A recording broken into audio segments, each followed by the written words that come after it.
Na moja ambalo sasa linanisikitisha sana, hii ya kuzuia mawazo ya stock. Huyu amesoma hapa university. Hapa na mimi nilisoma pale. Yalikuwa yanatoka mawazo mapya. Ilikuwa mimi nilipokuwa pale, mwalimu alikuwa anakuja, anachagua siku yake moja. Anakuja hana agenda yake, wamuulize swali lolote. Tulikuwa tunamuuliza maswali magumu sana, anajibu. Nilipokuwa waziri mkuu, nilikopi hiyo. Waacha watu waseme, ujue ya moyoni yako wapi. Sasa hivi tunazuia, tumekuja na uchawa.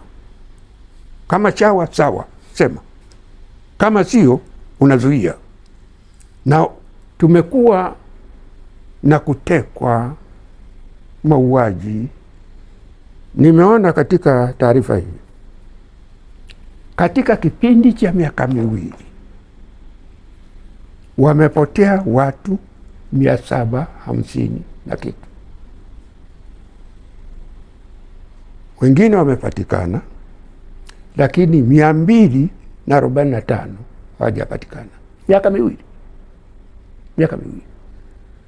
Sasa uache ukubwa wa namba hiyo, lakini uone aina ya watu waliopotea. Wapo kundi dogo ambalo watu wanajua wamepotea kwa sababu ya mawazo ya kisiasa. Yes. Na ndio inafanya Watanzania wanakuwa na uoga. Kwani sasa kaka Warioba,